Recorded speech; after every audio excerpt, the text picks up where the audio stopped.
तो दोस्तों हाल ही में मैंने एक हॉरर फिल्म देखी है जिसका नाम है द नाइट हाउस, जो 2022 में आई थी। इस फिल्म की कॉन्सेप्ट काफी अलग और यूनिक थी बाकी हॉरर फिल्म से, जो मुझे काफी पसंद आई। और इस फिल्म की IMDb रेटिंग की बात करें तो 6.5 आउट ऑफ 10 है, जो मेरे ख्याल से काफी अच्छी है। एक्सप्लेनेशन स्टार्ट करने से पहले मैं आप लोगों को तहे दिल से थैंक यू बोलना चाहूंगा, क्योंकि हमारे इस चैनल ने 1000 सब्सक्राइबर हिट कर चुके हैं, जो बिल्कुल भी पॉसिबल नहीं होता आप लोगों के प्यार और सपोर्ट के बिना। और अगर आप नए हो हमारे इस चैनल पे तो सब्सक्राइब और बेल आइकन दबाना मत भूलिएगा। तो अब बिना किसी देरी के लेट्स स्टार्ट द वीडियो।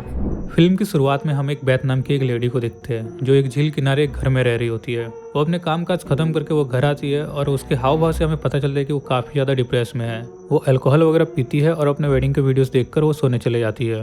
रात को सोते वक्त वो अपने हस्बैंड के एहसास को याद करते हुए वो इमोशनल होने लगती है। और तभी घर के मेन गेट पर कोई नॉक करता है। बैथ घबराते हुए नीचे जाकर चेक करती है, जहाँ उसे कोई नहीं दिखाई देता। फिर उसे एहसास होता है कि उसके पीछे कोई है।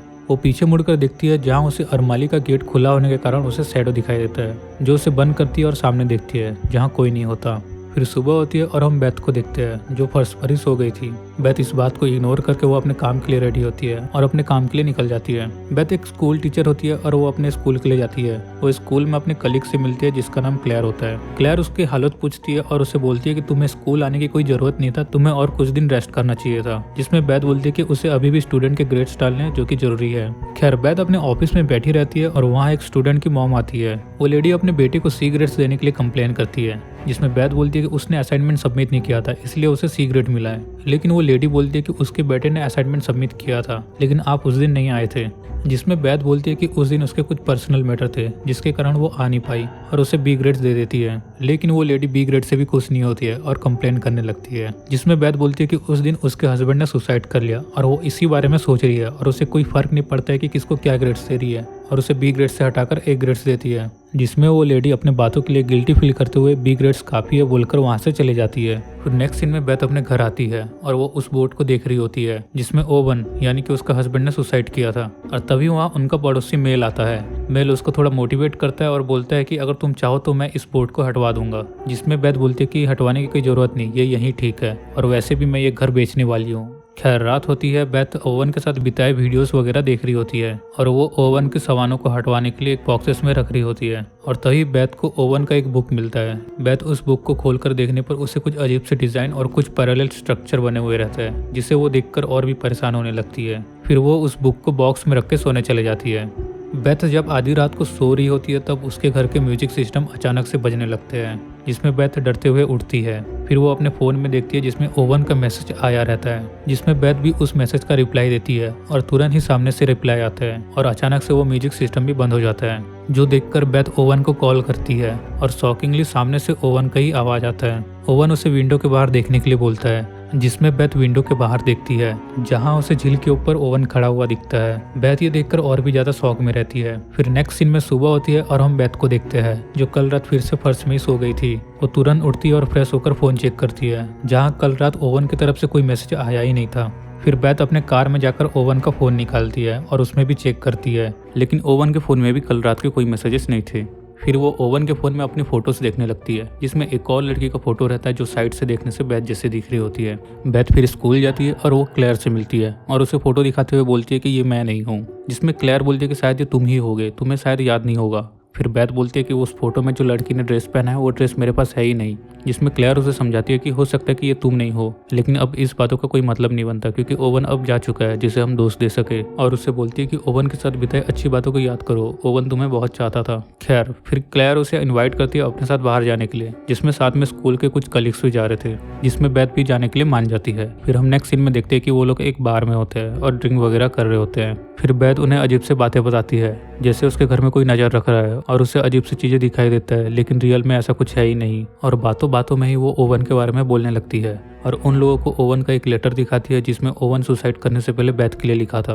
उस लेटर में लिखा रहता है कि you were right, there is nothing, nothing is after you, you are safe now. बैथ की बाकी कलीग्स भी इसका मतलब समझ नहीं पाते हैं और एक साइलेंट मोमेंट बनता है, जिससे हम क्लियरली समझ पाते हैं कि ओवन को कुछ तो पता था। खैर क्लेयर बैथ को उसके घर छोड़ने आती है और उसके घर के अंदर आती है फिर बैथ उसे अपने बचपन के एक इंसिडेंट के बारे में बताती है कि वो जब 17 साल की थी, एक दिन वो लोग गाड़ी में जा रहे थे और उनका एक्सीडेंट हो जाता है, जिस एक्सीडेंट में सारे लोग मारे जा चुके थे और बैथ भी लगभग मर ही चुकी थी। 4 मिनट तक उसका हार्ट धड़कना बंद हो चुका था। फिर रेस्क्यू टीम ने उसे बचाया। फिर जैसे ही बाकी लोगों को इस बारे में पता चलता है तो वो लोग उससे सवाल पूछने लगते हैं कि आफ्टर लाइफ के बाद क्या थी और कैसी जगह थी। बैथ उन्हें निराश नहीं करना चाहती थी, इसलिए बैथ उन्हें बोल दिया करती थी कि उसे कुछ याद नहीं है, लेकिन उसे याद रहता है आफ्टर लाइफ के बाद कुछ नहीं है, नथिंग। और ये सारी बातें उसने ओवन को ही बताई थी, लेकिन ओवन बैथ की इन सारी बातों पर यकीन नहीं करता था और वो बैथ को भी मना लिया था। लेकिन बैथ इस बात को लेकर कंफ्यूज थी कि ओवन ने अचानक से क्यों सुसाइड कर लिया और ये लेटर में ऐसा क्यों लिखा कि तुम सही थी, वहाँ कुछ नहीं है। क्लेयर भी इस बात को समझ नहीं पाती है और बोलती है कि उस लेटर में ये भी लिखा था कि तुम सेफ हो,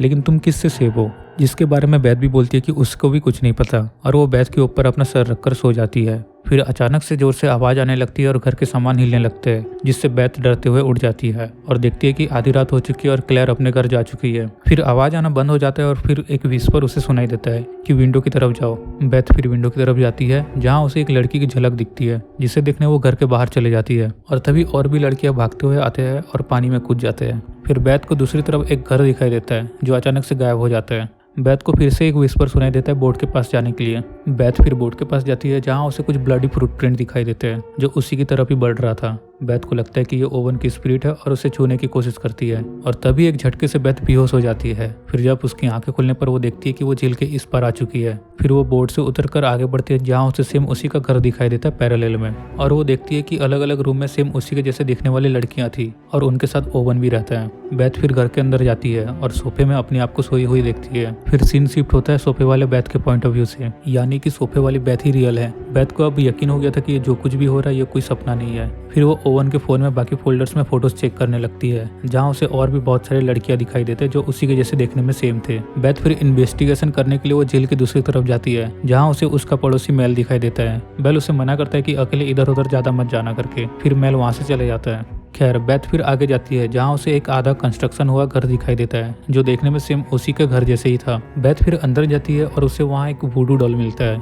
जो देखने में बहुत ही खतरनाक दिख रहा था। बैथ फिर गुस्से में मेल के पास जाती है और चिल्लाते हुए डॉल के बारे में पूछती है कि ये सब क्या है और ओवन वहाँ क्या कर रहा था, क्योंकि उसने उसी के जैसे सेम घर देखा। जिसमें मेल बताता है कि आज तक उसने वहाँ किसी घर को नहीं देखा है, बस उसने ओवन को एक लड़की के साथ देखा है रात को घूमते हुए। मेल फिर बताता है कि मैं तुम्हें बताना चाहता था, लेकिन तुम दोनों एक साथ बहुत खुश थे, इसलिए मैं तुम्हारी लाइफ खराब नहीं करना चाहता था, इसलिए मैंने तुम्हें नहीं बताया।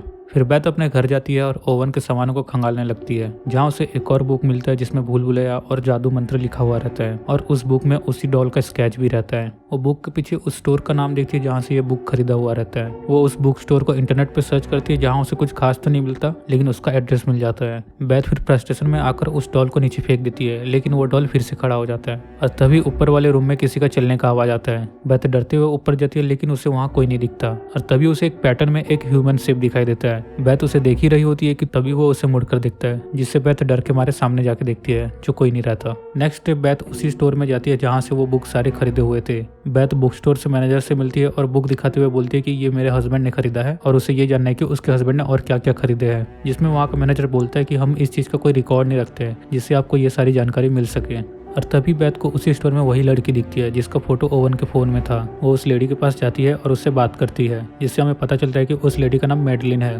बैथ मैडलिन से ओवन के बारे में पूछती है और उससे पूछती है कि क्या तुम्हारा अफेयर्स था ओवन के साथ, जिसमें मैडलिन बताती है कि ओवन साल में एक बार आता था और वो काफी अच्छी तरीके से बात करता था। फिर हम दोनों के बीच में थोड़ा अट्रैक्शन आने लगा, जिससे ओवन पहले से ज्यादा आने लगा, लेकिन हम दोनों के बीच में ऐसा कुछ अफेयर नहीं था। बैथ ये सुनने के बाद वहाँ से चले जाती है और क्लेयर से मिलती है और उसे ये सारी बातें बताती है। क्लेयर उसे समझाती है कि हो सकता है कि ओवन का किसी और लड़कियों साथ अफेयर था, लेकिन इसका अब कोई मतलब नहीं है क्योंकि अब वो जा चुका है। क्लेयर फिर उसे अपने घर में रुक जाने के लिए बोलती है ताकि बैथ को थोड़ा अच्छा लगे, जिसमें बैथ मना करती है और वो अपने घर चले जाती है। बैथ फिर अपने घर में ओवन के स्पिरिट से बात करने की कोशिश करती है, लेकिन उसे कोई जवाब नहीं मिलता। तभी घर के दरवाजे में कोई नॉक करता है। जब वो दरवाजा खोलकर देखती है तो वहाँ मैडलिन होती है। बैथ उसे पूछती है कि तुम्हें मेरे घर का रास्ता कैसे पता, जिसमें मैडलिन बताती है कि वो पहले भी यहाँ आ चुकी है। मैडलिन अंदर आती है और कहती है कि बुक स्टोर में तुमसे मिलने के बाद उसने काम से छुट्टी लेकर रेस्ट लिया और उसे अजीब से सपने आने लगे, जैसे कि हम दोनों एक है और हमारा पीछा कोई कर रहा है, इसलिए वो यहाँ आई ताकि तुम्हें कुछ पता होगा। जिसमें बैथ इस बात को मजाक में लेती है। फिर मैडलिन उसे ओवन के बारे में बताती है कि ओवन ने उसे एक दिन घर लाया था, लेकिन हम दोनों के बीच में सेक्सुअल रिलेशनशिप नहीं था। जिसमें बेथ पूछती है कि तो तुम दोनों के बीच में क्या था। मैडलिन फिर बताती है कि उस दिन ओवन उसके करीब आया और उसे किस किया था, जिसमें मैडलिन भी उसे किस करती है। फिर ओवन उसका गला पकड़ता है, जिसमें मैडलिन को लगता है कि ओवन ज्यादा ही एक्साइटेड है। लेकिन जब मैडलिन को दर्द होने लगता है तो वो ओवन को रुकने के लिए बोलती है, जिसमें ओवन रुक जाता है और उसे अपनी हरकतों के लिए माफी मांगता है। फिर ओवन उससे घर छोड़ देता है और उसके साथ सारे रिलेशनशिप बंद कर देता है। और मैडलिन बोलती है कि ओवन शायद तुम्हें धोखा नहीं देना चाहता था। उस टाइम वो थोड़ा बहक जरूर गया था, लेकिन वो तुमसे ही प्यार करता था। इसके बाद मैडलिन ये सारी बातें बताने के बाद वो अपने घर के लिए चली जाती है और इधर बेथ टॉर्च लाइट पकड़कर झील के उस पर जाती है जहाँ उसे वो अजीब सा डॉल मिला था। वहाँ जाकर वो ओवन के स्पिरिट से बात करने की कोशिश करती है, लेकिन उसे वहाँ कोई जवाब नहीं मिलता। फिर वो वहाँ से जाने लगती है और तभी नीचे का फर्श टूट जाने पर उसका एक पैर अंदर घुस जाता है। बेथ अपना पैर निकालती है और उसके अंदर टॉर्च मार के देखती है, जहाँ उसे कई सारे डेड बॉडी दिखाई देते हैं जो प्लास्टिक से कवर थे। बेथ डरते हुए वहाँ से बाहर भागती है और अपने घर आती है। फिर वो क्लेयर को कॉल करती है, लेकिन कॉल कनेक्ट नहीं होता है, जिस पर वो वॉइस नोट भेज देती है।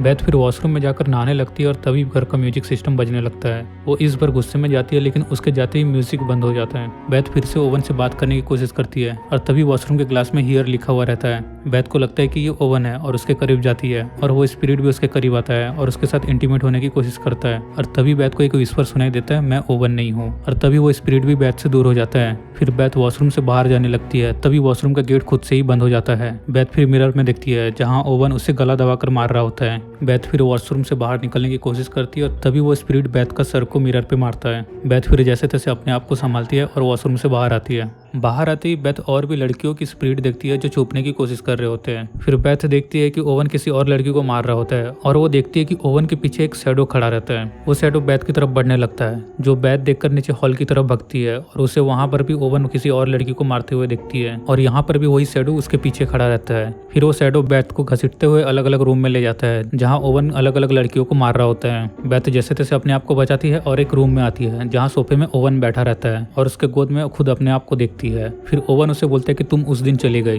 जो बेथ कुछ समझ नहीं पाती है और उसे कहती है कि तुम ओवन नहीं हो। फिर यहाँ हमें रिवील होता है कि ये जो शैडो है ये नथिंग है। बचपन में जब बेथ उस एक्सीडेंट में मर गई थी 4 मिनट के लिए, उस समय बेथ ने नथिंग को देखा था, यानी कि मौत को, और ये शैडो उसी वक्त से बेथ के साथ है। फिर बेथ ओवन के बारे में पूछती है कि तुमने उसके साथ क्या किया, जिसमें वो शैडो बताता है कि वो ओवन के कानों में विस्पर करता रहा तुम्हें मारने के लिए, लेकिन वो तुम्हें इतना चाहता था कि वो मेरी बातों पर आया नहीं और वो तुम्हारी जगह दूसरी लड़कियों को मेरे पास भेजता रहा। मतलब कि ओवन बेथ को बचाने के लिए जो दूसरी लड़कियां जो बेथ के जैसे दिखते थे उसे मारा करता था और इसीलिए ओवन के पास ब्लैक मैजिक और भूल-भुलैया के बुक्स थे ताकि ओवन इस शैडो को गुमराह कर सके। खैर फिर वो शैडो बेथ का गला पकड़ के उसे उठाता है और उसे मारने की कोशिश करता है, जिसमें बेथ का दम घुटने लगता है और वो अपने आप को अलग ही दुनिया में देखती है और उसके सामने ओवन बैठा रहता है। इधर हम देखते हैं कि सुबह हो चुका रहता है और क्लेयर बेथ के घर आती है। क्लेयर बेथ को पूरे घर में ढूंढती है जहाँ उसे बेथ कहीं नहीं मिलती और उसे घर का सामान इधर उधर बिखरा हुआ दिखता है। फिर वो बाहर जाकर देखती है जहाँ बेथ उसे बोट में बैठी हुई दिखती है। क्लेयर बेथ को बुलाने की कोशिश करती है, लेकिन बेथ को कुछ सुनाई नहीं देता है क्योंकि वो अलग ही दुनिया में थी।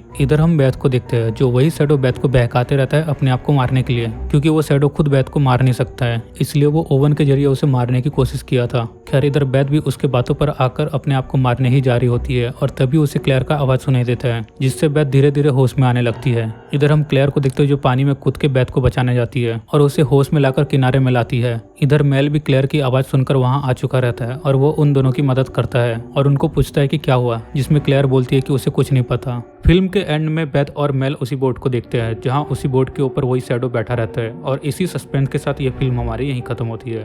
तो दोस्तों ये थी हमारी आज की फिल्म द नाइट हाउस। इस फिल्म की स्टोरी काफी सिंपल है। बचपन में बेथ का एक कार एक्सीडेंट होता है जिससे वो 4 मिनट के लिए लगभग मर चुकी थी और उसी वक्त उसने मौत को देखा था, यानी नथिंग को, और उसी वक्त से नथिंग बेथ के साथ ही जुड़ा रहा। अब नथिंग खुद तो बेथ को मार नहीं सकता, इसलिए वो ओवन को बहकाने की कोशिश की, लेकिन यहाँ पर ओवन खुद नथिंग को गुमराह करता रहा। फिर हो सकता है कि ओवन इन सब चीजों को झेल नहीं पाया होगा, इसलिए उसने सुसाइड कर ली।